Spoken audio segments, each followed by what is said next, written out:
Hello, my name is Jane Aldridge and I own Aldridge Crafts. You can find my online shop at www.aldridgecrafts.co.uk. I have a shop in Norfolk, in Attleborough. Together with my business partner, we're called Aldridge Crafts and Champagne Moments. And if you want to find me on Facebook, that's the name of our page, and I'll put links at the end of this video.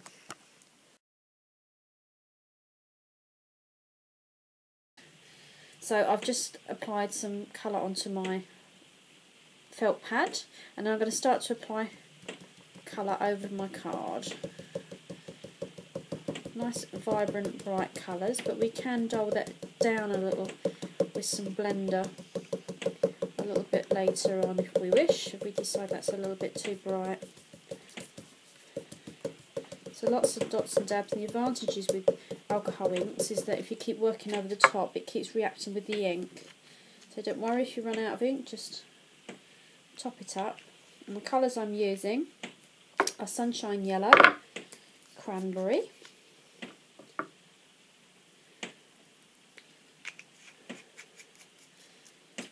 and my favourite Stream.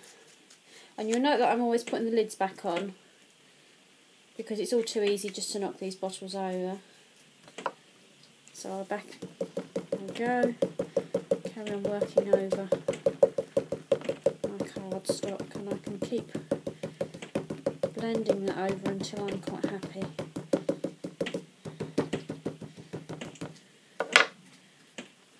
So that's where we are at the moment.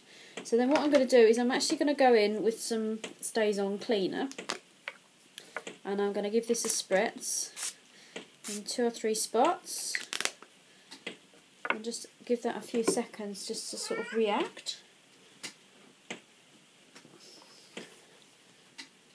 And you can leave this just to completely dry if you want to, but otherwise if you're impatient like me, you can see that's starting to just sort of do some mottling now.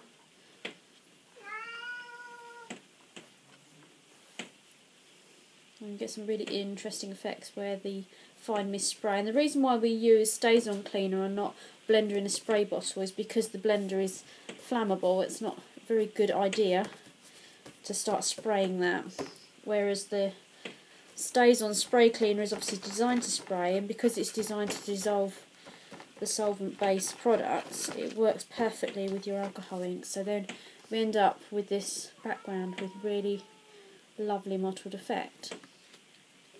So we're now ready to start adding some stamps. Now you'll see that I don't have my stamps on any sort of cling mount. That's partly because I have so many stamps in my collection. I don't have the patience to put them on cling mount. But if you prefer that, then it does make it nice and quick and easy to then stamp with. But I've just used an ordinary glue stick to adhere that onto my block. And you'll also see quite often that I will actually stamp without a block as well. So I'm now going to go in with archival ink. And I'm here just applying lots of colour, and be quite good and generous with your colour. And then you can start. Do excuse my cat yowling in the background, asking him to go out.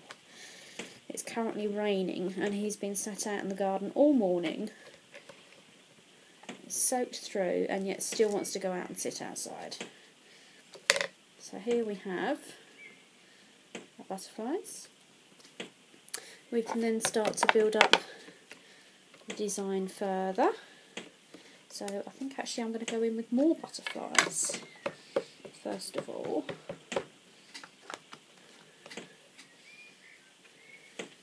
this time at a slight angle,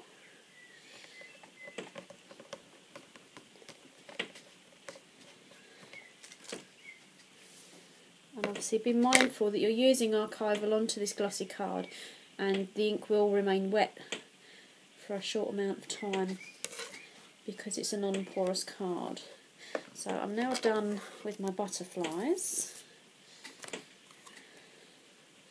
So now I want to add some decoration. So So again, just go in.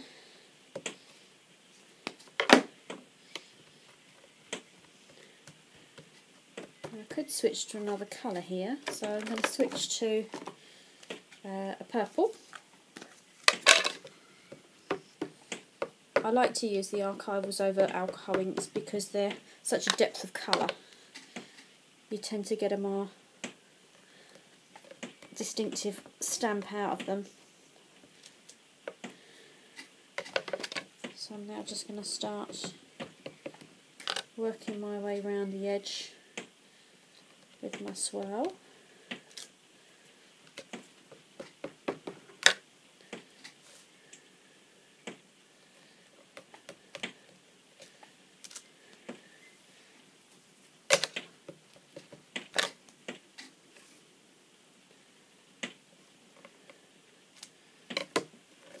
So that's where I am so far.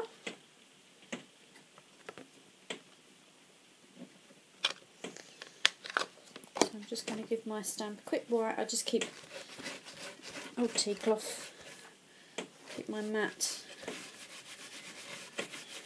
clean of ink. Another advantage with using the Stays On spray cleaner is it's an ideal medium to clean your mat if you've got alcohol inks on there, rather than wasting your blender. And that way then you can save your blender just for working directly with your inks. So that's almost dry. That's still got some wet areas on it. So I need to be just a little patient. So I'm going to stop and give that time to dry, and then we'll come back and decorate it. So what we're going to start to do is just go through and start doing some highlighting. And what this is going to do is just give you a little bit of definition against such a busy background. So when we start adding our white highlights in,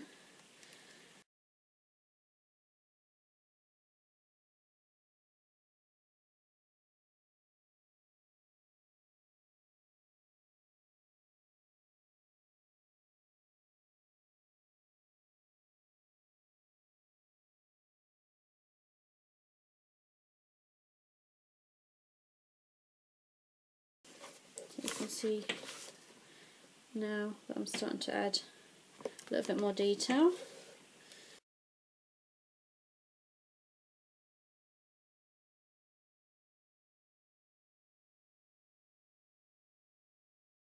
Okay, I've now coloured all my butterflies in. It's exactly the same technique as before, and you can see now they really sort of pop from the background. And the advantage of using the Stardust pens as well is that they've got a glitter content to them, so they get a really lovely sparkle to them too. So all I want to do now is just add a little finishing border around, and I'm going to use my fine liner for that. So I'm going to go in with my Micron. I want a sort of larger size nib, so I'm using an 02 size nib. And all I'm going to do is just do some wiggly lines down the side, and don't worry too much about them being straight. It's not about them being straight. And what I'm going to do is just do a little zigzag every now and then, just to add a little bit of detail. I like the fact now that there seems to be this lovely orangey red corner to this piece.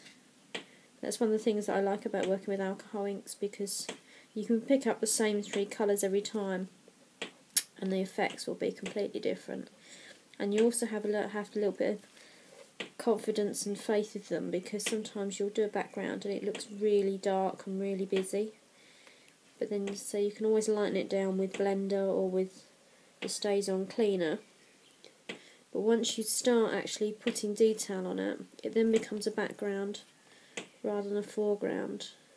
And you'll find that's something that I comment on quite a bit with pieces. I like busy backgrounds, and it can be quite scary when you first do them, because you just think, well, how on earth is anything going to show up on there? But obviously once you start putting your top layers on, the background then becomes the background. So I mean, here I could be tempted to go in with a little bit more white highlighting on here, but then my butterflies wouldn't pop quite so much, whereas here at the moment the butterflies pop more, and that's really what I'm aiming for.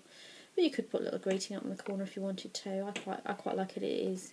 And you can see now that I'm mottling around here. That's the effect that you get by using the spray.